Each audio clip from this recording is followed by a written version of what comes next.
Kaya magandang umaga po at live po tayo sir sa Joe sa Turners Live at karangalan po namin na makaugnayan ng magaling at pasipag po naming hepe ng San Jose City sa katauhan ng aming masipag na Sir Ariel Enriquez. Sir, magandang umaga po. Magandang umaga, Kuyang, at magandang umaga sa iyong mga taga-subaybay at taga-pakinig. Ano na po bang pinagkaabalahan ng aming magaling na hepe ng San Jose City? Sa ngayon po, alam naman po natin na panahon ng parating ay yung Yuletide season, yung ating Kapaskuhan at Bagong Taon. So, sa direktiba po ng ating Provincial Director, Police Colonel Richard Caballero, and of course, ating Regional Director,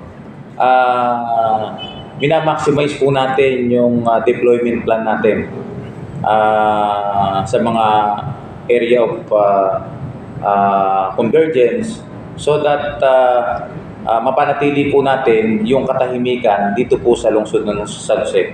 At alam naman po natin ang lungsod ng San Jose ay Christmas capital of Nueva Ecija. So wherein po sa gabi, dahil po sa programa ng ating butihing Mayor Cocoy Salvador, may mga programa po, may mga pailaw, may mga ano po tayo dito sa bayan na kung saan dinadayo rin po ng iba't ibang bayan dito po sa lalawigan ng Nueva Ecija. So isa po yan yung ating pong mga police presence, yung ating pong mga coordination po natin sa ating mga force multipliers na kung saan sinasamahan nila tayo sa pagbabantay dyan. And of course, we are using other agencies ng LGU para magkatulungan po kami sa papapanatili po ng katahimikan at kaayusan dito po sa lungsod ng San Jose.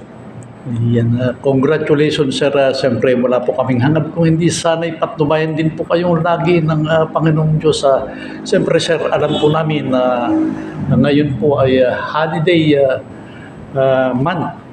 Pwede po bang marinigan po namin kayo ng mensahe para sa inyo pong mga kababayan, particular dito sa inyo pong nasasakupan at na lalong higit sa inyong mga kapulisan dito sa nasabing lugar? Well, unang-una po, maraming salamat po sa suporta sa PNP San Jose ng ating butihing Mayor at ng ating Provincial Director at sa mga mamamayan po ng San Jose. Umasa po kayo na ang kapulisan po ninyo ay laging handa at lagi pong nandito upang matagunan po ang inyong mga kahilingan para po sa pagpapanatili po ng kapayapaan sa ating lungsod. At sa parating po ngayong Pasko at Bagong Taon, sa ngalan po ng San Jose City Police Station, kami po ay bumabati po sa inyo ng isang maligaya at masaganang Bagong Taon sa parating pong ito. Maraming salamat po at magandang umaga po sa ating lahat.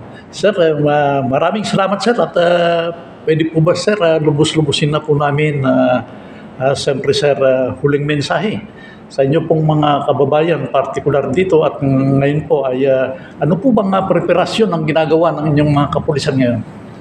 Sa ngayon po, ang ginagawa po nating preparation ay yun nga, maximum deployment of our personnel sa mga lugar po na kung saan napakaraming tao at pinupuntahan po ng ating mga kababayan.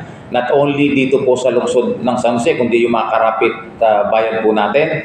And second po, meron din po tayong mga deployment sa meron po kasi tayo dito mga pick-up point and bus terminal na kung saan meron din po tayong mga nilagay na police presence dyan para po makatulong sa ating mga biyahero na babiyahe, uuwi at aalis dito sa lungsod ng San Jose. And aside po dyan, meron din po tayong mga coordination sa ating mga barangay officials. At the same time, pinaigting po natin yung programa po ng ating Regional Director, yung pakikipag-coordinate po sa mga ano po natin, sa mga kababayan po natin.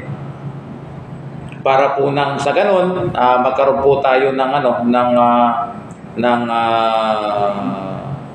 coordination, at the same time commitment sa kanila para po matulungan tayo sa pagpapanatili po ng sa katahimikan dito po sa lungsod ng San Jose. Yan. Maraming salamat, sir. At buhat dito sa lungsod ng San Jose City, ito si Kuya Joe Saturno kasama si Bebot Nagulat.